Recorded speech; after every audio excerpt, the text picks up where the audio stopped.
Once again, may buntag sa tanan. Sa ka may buntag kahit adlaw nga Domingo og iya ni sa Ginoo. If we are faithful in God, the source of our blessing, gikan gayod sa Ginoo. Makita na to sa atong Ebanghelyo. Ganito unang panahon, ang record sa saop, di gud maayo na, di ay.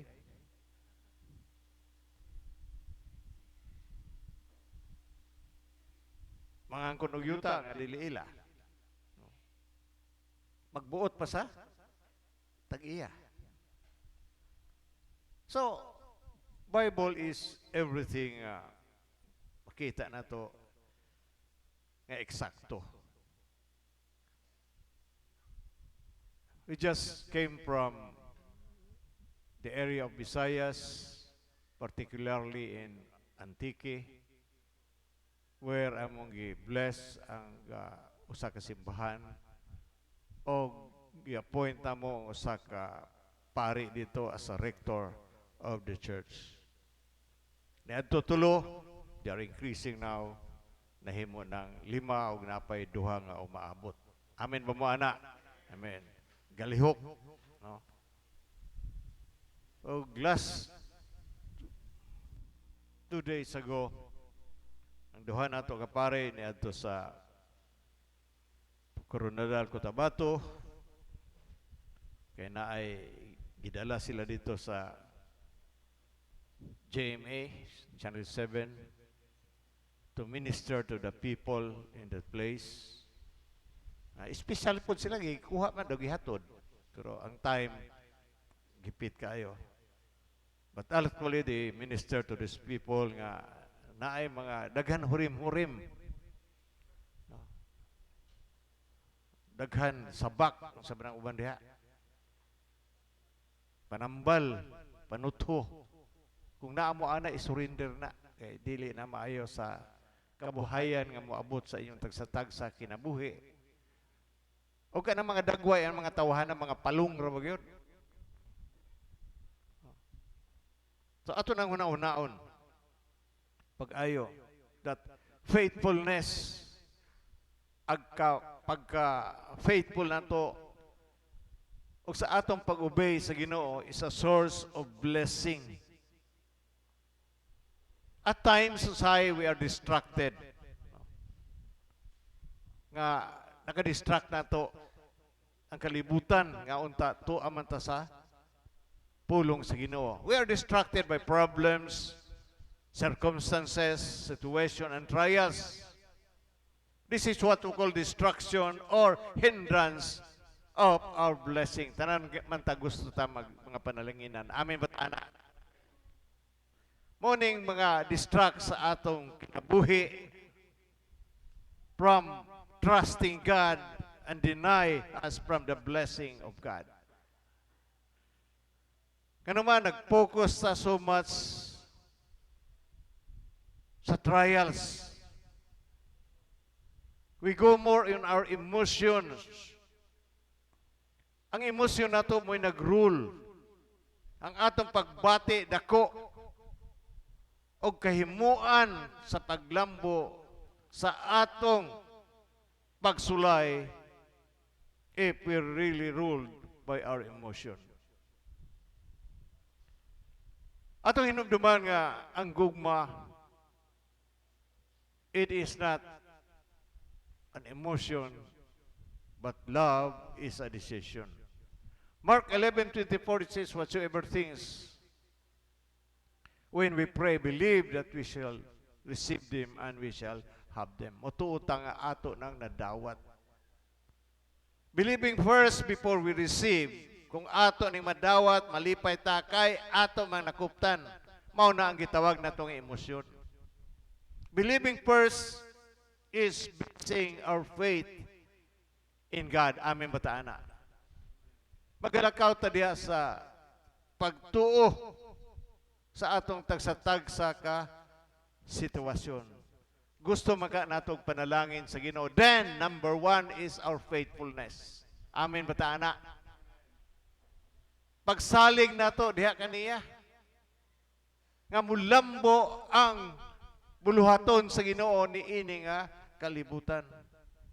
As we read the entire Bible, personally sa Biblia, mga nahisulat sa Bible, God is their source. Nga ang ilang source sa panalangin ang Ginoo. God promised Abraham that He would bless him. Through Abraham, all the families of the earth are blessed. To bless means to prosper or succeed.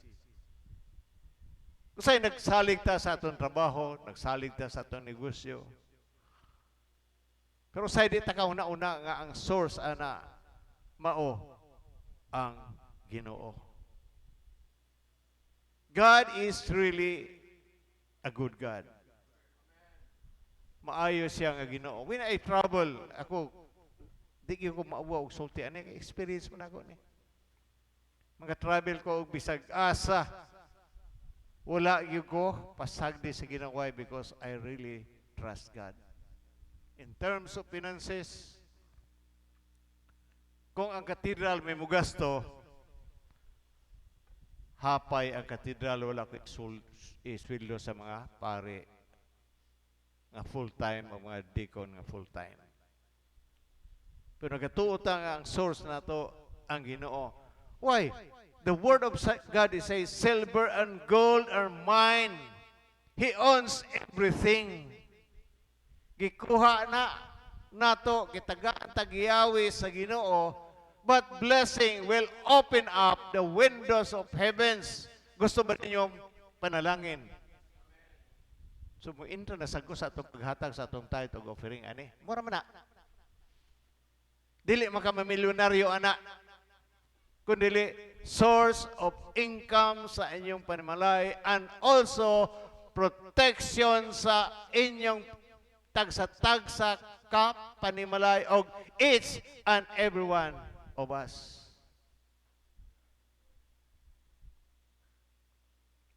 The word of God in Proverbs chapter 11, verse 11. Honor God with your first fruit offerings. Managsara na kaayo karon ni mahitabo. Ang uban nga tawo nga mature, mo ni ilang gihimo. Wa ko ingon nga awaton ninyo ni depende na sa inyong sitwasyon, depende na sa inyong maturity. But most of the people, when they hear first fruit, ang una nilang sweldo ihatag nila sa Ginoo. Amen ba ta ana?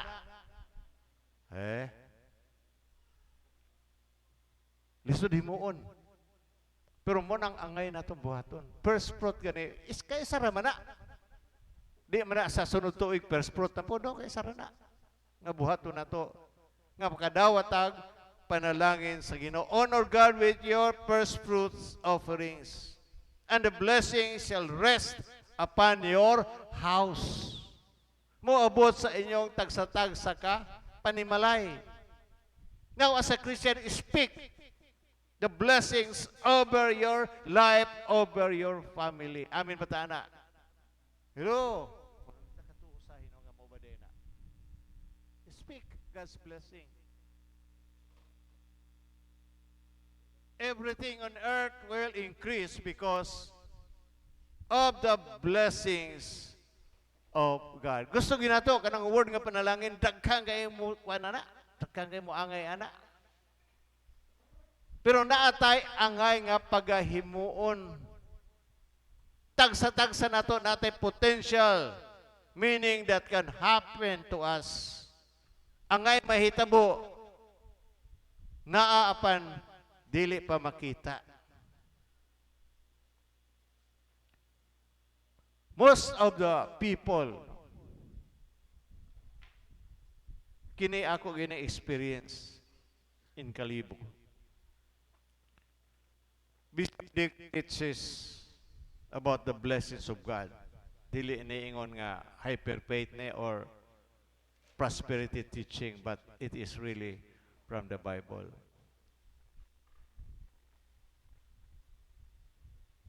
Niadto ko dito ang iyang service si Maron Pagayod. Nga bago nimo magamit, itulod pa nimo. Sa mga bisita tara nimo, itulod ta. Tay matulod. Mao gyapon dito sa Davao na ay service si Bishop Jean Lili nga Bitel sundo dito sa airport ka parking daw pag sakay sa arsobispo wa umandar apil ang arsobispo tulod. So katawag ko na to ko okay ra sad ni nga experience, but nevertheless may nagbagot-bot dito pero mara mag uwaw gamay pero sige na lang margi hapon. Go back to Kalibo, isa ka buok. Now, katong last time nga to ako dito,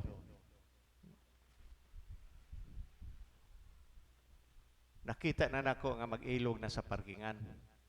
Apil ang mga silingan, kasuko na kay ilang lugar, ilan ang parkingan. Dili ni mga daan nga sakinan ha? Puro ni bag-o. Expander,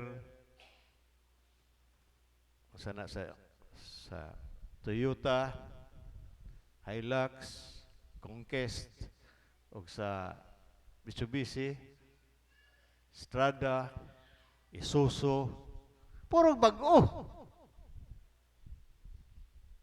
Because of the teaching that God will bless us, matinud-anon ang mga tao ditong dapita. So nakita na ako na, ko din ay region sila gatuyok-tuyok, So pag-declare na ko ang kinahanglan tag mission, mo spread ta mo himo tag simbahan. Di sila gusto. Iko kinahanglan na kay mo na mandate nga gihatag sa Ginoo sa ato nga mis go to the world and preach the gospel, open up missions. Primero sila gusto kay mao na. Iko may magbuot na ako kay ako may obispo, ako magitagahan diri sa patriarka, dituman gyud ta. So I ordained 9 priests and 8 deacons during the time. And they are now progressing. Na isa dito nga kuan ako nga paring ordain si Father Bal, usa siya ka surveyor. Unya anak pasurvey dito sa walay bayad, so yuta ang ibayad. Mangita sa tiyag pwesto. Ang naa sa iyang mind is to build a church with this lot. So pag adto na ako dito, sige lang kong pirma og deed of donation. Pila na ka deed of donation nga akong ipirmahan dito, siguro nanay 6 o 7. Kulang na lang og simbahan. Now they are progressing. Kaya wa may mag-lead yun nila neto. The primate is a good teacher.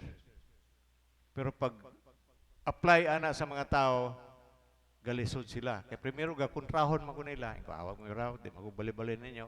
Daghan mo kay kwarta din di mo manlihok. Usik-usikan na to. So they build a church. Kaya mo may duha ka concrete nga simbahan. One in, one in Candelaria, one in San Jose, and coming is Pandan. So nakita na ko na. So we travel a lot of traveling, no, from Iloilo going to Antique. Wa may kahibaw dito nga ang dalan di ay perting guba nag-landslide. So nadugay pa. We pass by also sa parents ni Melissa. Pass by kita dito kada kaon. So nangaon me, we talk for a while. Si Papa Rami among gi-pray. So may sad among sitwasyon dito. I'm coming back again, I'm going to that place again. So God really is good working in our lives. So kung panalangin lang ang atong hisgutan, it is time for us nga dili lang igo nga atong madungog pero atong himuon aming batana. That is the message today. Whatever we receive from God, kuhaan nato na para sa iya sa Ginoo. Bayad nato na sa iya, dili na ato personally.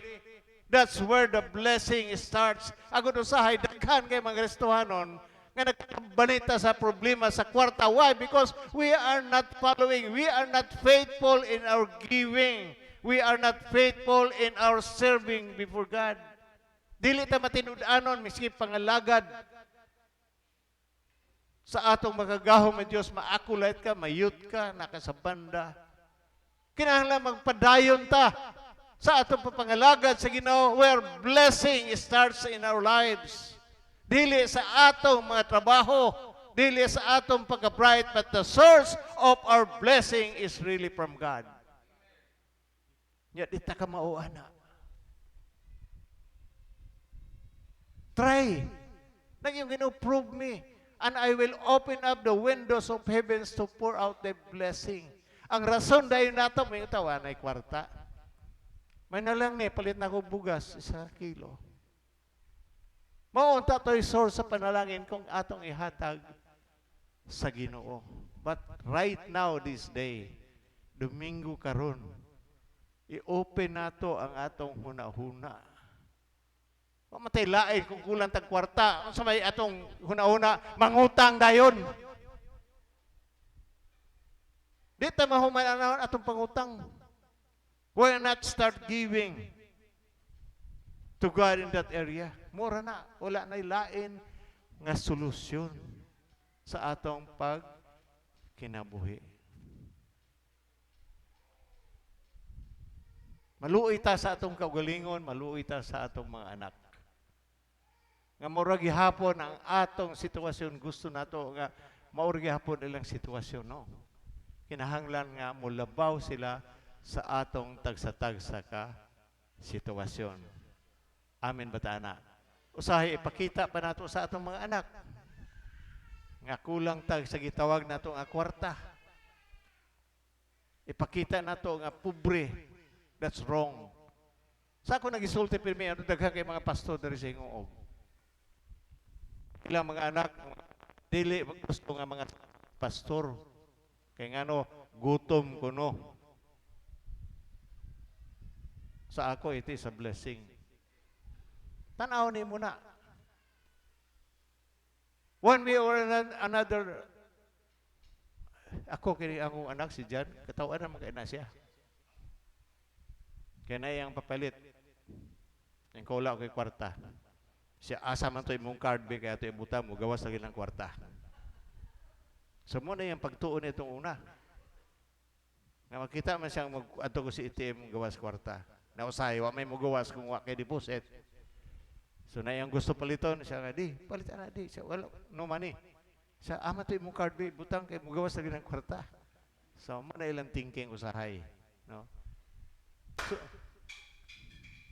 aman to. Ha? Ha? Paungan na to? Init ba?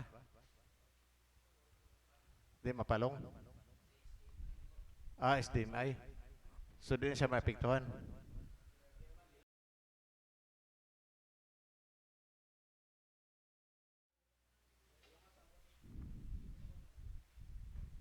Sa tema.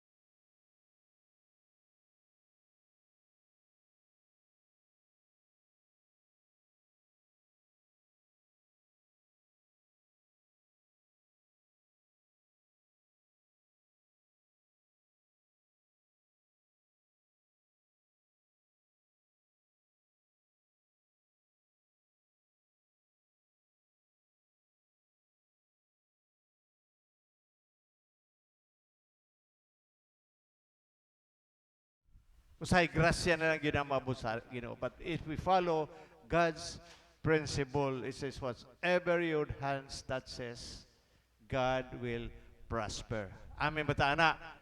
Hapit na mobot ang gitawag na to nga Christ the King.